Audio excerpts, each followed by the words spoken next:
Hey guys, so quick recap of week 2 of the Artist Way.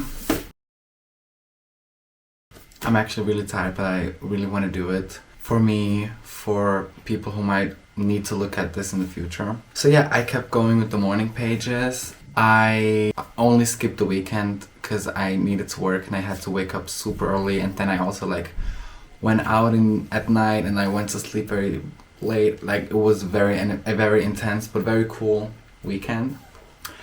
But yeah, I skipped those 2 days, but otherwise I did the other 5 days. I wrote the morning pages every day. So what was week 2 about?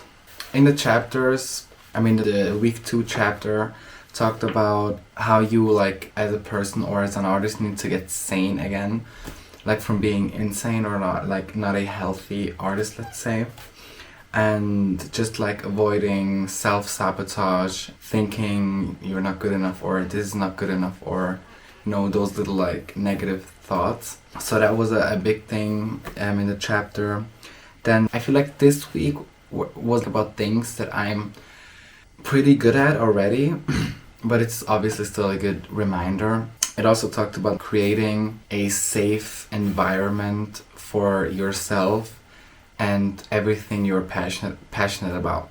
Meaning that you have to pay attention to who you share your ideas with, who you share your vision with, who you share, small accomplishments, or just everything with, things that didn't go well, things that did go well, just protecting things that mean a lot to you and maybe are important to you, and therefore a little vulnerable maybe in that state right now as an artist or in whatever endeavor. And it's about protecting those from people around us that might not understand you, support you, because they themselves are blocked. The whole artistic recovery is about getting unblocked, and the book says basically to be aware of not sharing everything with anyone, because people who are blocked might not give you the right energy or the right answers, or might even feed you insecurity and make you doubt yourself, because they just can't handle that you're getting unblocked and you're flourishing and you have ideas and you have courage to go for them, and you have the courage to try things, fail, get up, try other things, So yeah, that the chapter was kind of about that, to really understand who in your life can you trust things with, who in your life can you actually tell things that are important to you, or tell also sensitive things to about your artistic journey, or just in general. I feel like this is a very good life advice. I think some people have certain people in their life and in their circle that are not positive or do not agree with their, not agreeing is okay, but are not a positive source, or a source of encouragement or a source of empowerment, rather a source of criticism and insecurity and not understanding. It's important to not then share yourself with those people and keep things to yourself that are highly valuable and highly sensitive to you. That's it. And I feel like I already do that in my life. Since a few years ago, I instantly recognize okay, can I tell this person these things?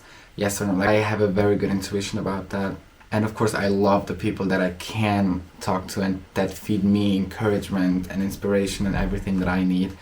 And other people where I feel like they could damage my confidence or my belief in myself, I would never tell them certain things. Even though I did sometimes in the past and it hurt me, especially with the immediate family members. That's another topic.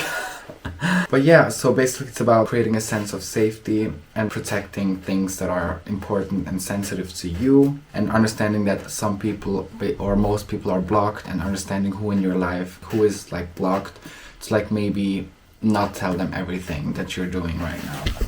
And yeah, the chapter talks again about how important the morning pages are, and how it's a time between you and God. And I have underlined, you best know your answer. You will be led to new sources of support as you begin to support yourself.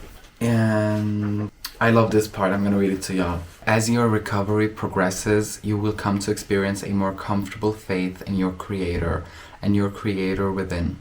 You will learn that it is actually easier to write than to not write, paint than not paint, and so forth. You will learn to enjoy the process of being a creative channel and to surrender your need to control the result. You will discover the joy of practicing your creativity. The process, not the product, will become your focus. I love that. Yeah, and it talks about crazy makers, which also I feel like I don't really relate to it, but it makes sense. Create boundaries and keep distant from crazy makers. Crazy makers are people that drain you from your energy, that put themselves in the center of attention all the time, that like basically don't feed you anything but like basically vampires that suck your energy and make you always the victim in every situation. Yeah, people that don't feed you anything, just craziness, chaos, drama, all of that.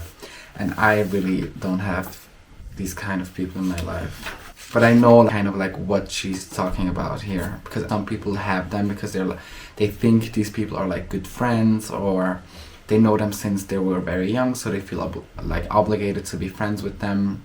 But those people are draining and they know it, but they are too scared to cut ties with them or like create boundaries around themselves. Yeah, and it's about attention, to like be in the present moment and to like pay attention to life, the small things, and not always like being in the big picture of everything all the time. I underlined survival lies in sanity and sanity lies in paying attention. Yeah, I went on my artist date as well this week, and it was planned because the last one was very chaotic or like very spontaneous, let's say. This time I went to see a like movie premiere kind of here like locally from a friend of mine actually that made that film about mental health and depression, and it was really, I mean, I went, and obviously you have to do your artist date by yourself, but I live in a very like, how do I say, in a place where everyone knows each other, and so like I met friends there, so it was like I was not alone, like immersed, but it was still, I enjoyed it and I took in the film, and it was really, really touching, really, really touching. It was beautifully made, and I'm so proud of the guy that made the movie. Yeah, I feel like that was a good artist date. Yeah. Yeah, I had like a very good week. I had a week of realizations, of making decisions. I feel like I'm settling into like the next phase in my life, because the last few weeks I was just like, oh my god, what's gonna happen with my life? What should I do next? Like, what should I do? What should I do? Where should I move? Where should I stay? What should I do? How should I fill my time? And now, and like this week was very, I made decisions, and I made a decision. And I'm really excited to like focus on songwriting and my creativity and content creation, and yeah, I'm like ready to dive in. I have to like slow myself a little bit because I tend to like either be depressed and do nothing, or like do too much, you know, have like wake up and have like a 10-point to-do list, which is also not very healthy.